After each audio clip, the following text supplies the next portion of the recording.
walking 110 yards. I don't know. Can you imagine you're going into a sauna with a bunch of people and you feel it's not warm enough? So you figure, well, you know what? I'm going to get some water and splash on the rocks. Now, this guy didn't think, because in the health club he was at, he, instead of going to the faucet to get water in the container, he went to the swimming pool. And then he got the water from the swimming pool, and then he started putting it on the rocks.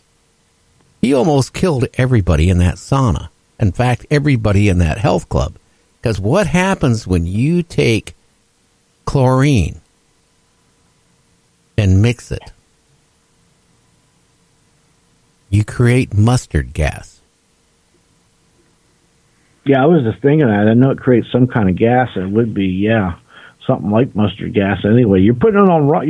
You're making it break down and change a form to a gas, to a gas. So, yeah, that could be. That could end up turning out bad for some people. Well, what it says: a man who accidentally, in a retreat, created a chemical weapon that was used during World War I in a sauna. Well, he's been labeled as a flaming idiot. Okay, that's what I haven't heard that term in a while. So somebody lit him up, and okay, wow. Well, I mean, he could have killed everybody. You know, mustard gas. And if it doesn't kill you, it causes lung problems for the rest of your life. You can't mix like ammonia and chlorine together. You create mustard gas. And not only that, you could have different long-term effects or permanent damage. Permanent damage is, I know a lot of people, I've read on this stuff before where from mustard gas, actually, where the people, some of them that survived it, they still had permanent damage of some sort where they couldn't hardly breathe or other ailments. It destroys their lungs, totally. And right. Yeah, it was a very bad thing that the Germans used during World War I. But you know what happens? You get people in a confined little sauna, right? They're sweating. What do they sweat out? Ammonia, don't they? Yeah, that's true. Now you take on these hot rocks, right? And you put chlorine water on it. What happens? You have you have ammonia in the room from people sweating it. And now you just brought in the other element, chlorine, mustard gas. Yeah, and plus, who knows what's on them rocks anyway for being in there. So, yeah, that's a recipe for disaster, definitely. Well, a lady in Britain was watering her plant for 2 years. When one of her friends says, "What are you doing?" She goes, "Well, I'm watering this plant, but it doesn't seem to grow." Ha ha! Well, it's not going to grow. It's a fake plant. The lady thought it was a real plant, and she was watering it for 2 years. Oh boy, oh boy! That reminds me of the show I seen the other day. The guy had these really good fake apples. They look real, and the guy comes in and took a big bite out of his tooth, busted his tooth out, but. You know, you would think after 2 years and the plants look perfect, but they're not growing or dying, you'd think you get a little suspicious. Oh, my goodness. Well, a little hint. On your mattress, if you don't like the smell of your mattress, all you have to do is put baking soda on it, let it sit for 20 minutes, and then vacuum it off. It gives your mattress a nice, clean-smelling scent. Yeah, we use baking soda around here to clean all kind of things, your refrigerator, your cabinets, your pantries, all kind of stuff. It soaks in bad odors and things and takes it out. But that's at least we've been doing that in the Midwest for years. But I've never heard tell of doing that like that. But I'm sure it's got to work too. Well, the ancient trees in Australia and the outback face uncertain future because of climate changes, according to the study. That the trees are starting to die off, and what they're saying in the near future, they will die off. Yeah, I don't doubt that. I mean, some trees already are dying off. They're not from around the country, from around the world. And that's, people don't realize how, especially the rainforest, like where you live in South America, and these rainforests are very vital. Even the one news story I did last night, the Northwest from Washington State, where you're at, that's your area is very vital to the temperature and the climate and climate change, just by the currents and the rivers and the rainforest. You got a lot going on there that could directly affect the climate. So if any of that gets out of whack, it could really throw things off. Oh, it could. You know what's worse than a flash flood is a flash drought. And it's now happening more and more worldwide. A flash drought can come on instant and last for years. Wow, I think that's one. I think that's one of the theories of what happened to the Incas or the Mayans years ago, because they just kind of like disappeared from them big cities. And but I've never heard much about these droughts other than that, these flash droughts.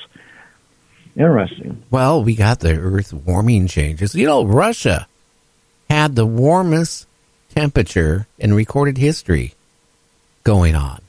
Isn't that kind of strange? You think everything is really weird. I mean, here we have in Britain, around London and all that stuff, a very cold winter, colder than many years. Then other parts of Europe are getting high temperatures of, it's crazy. Like here at my compound, I mean, we've had more rain than we normally have.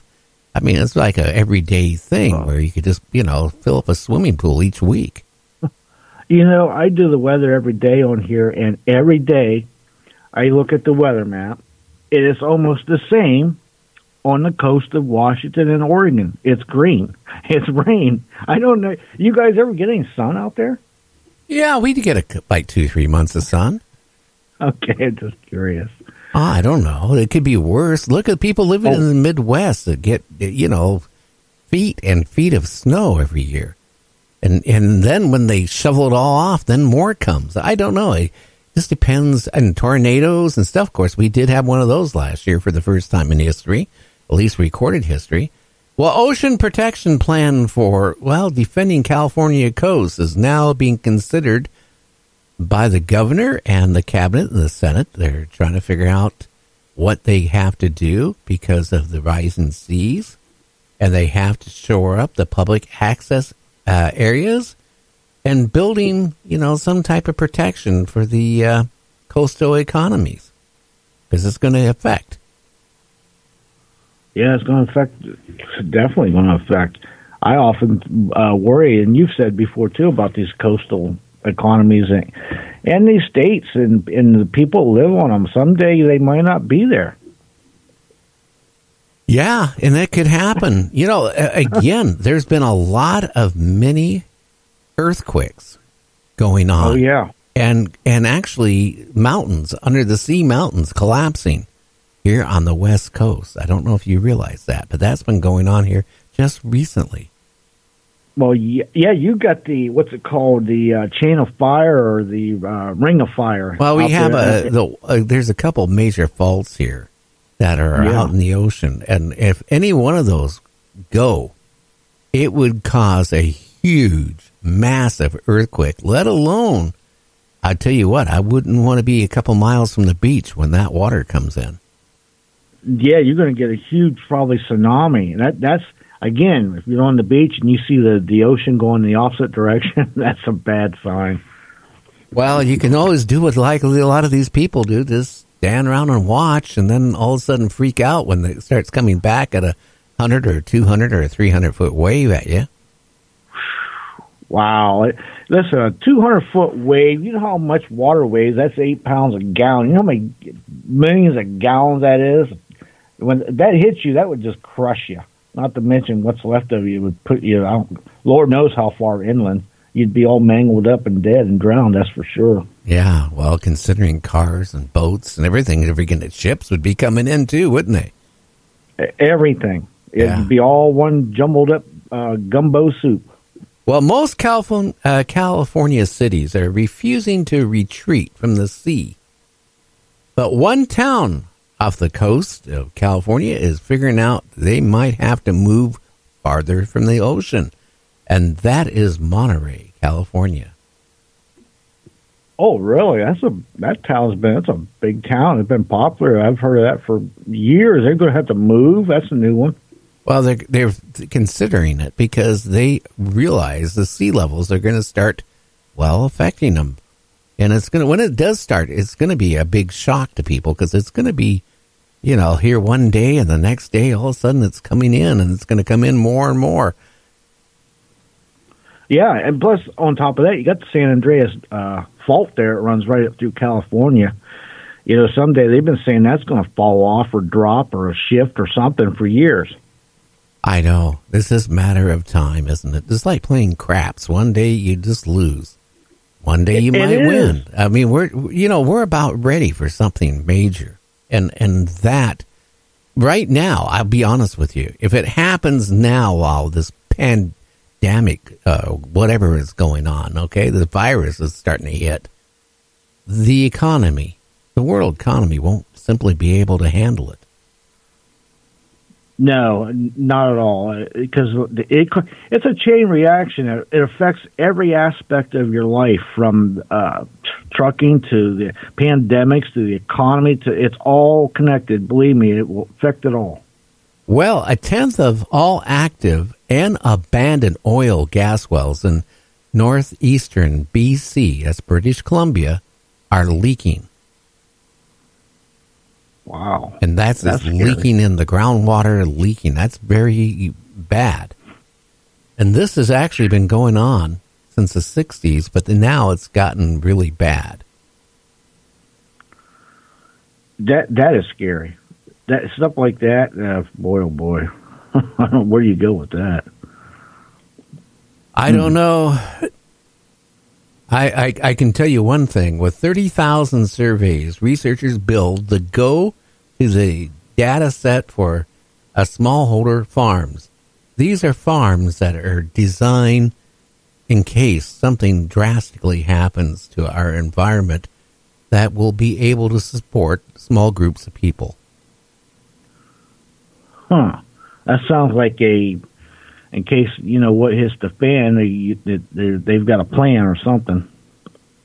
I don't know. The Philippines, 60% of their forests are starting to, I hate to say it, deforest. They're dying off. That's not a good sign either, because, again, that is going to affect wildlife, plant life. And when these things happen, there's always other diseases that seem to pop up. I don't know if you ever noticed that when rainforests start to die off, other things start to take its place and come up out of the ground or wherever it comes from. Same with that permafrost stuff. Even out there in Siberia, did you see how much of that is melted and it's falling down into the earth, collapsing? Yeah, and look at all the methane gas it's producing. Yes, because when it melts, it's in that permafrost is hundreds of years of dead animals, from saber-toothed to mammoths to you name it, and dead wildlife creates methane gas. It does. Well, anyway, we'll be back from our break in about 2 minutes. You're listening to Night Dreams Talk Radio.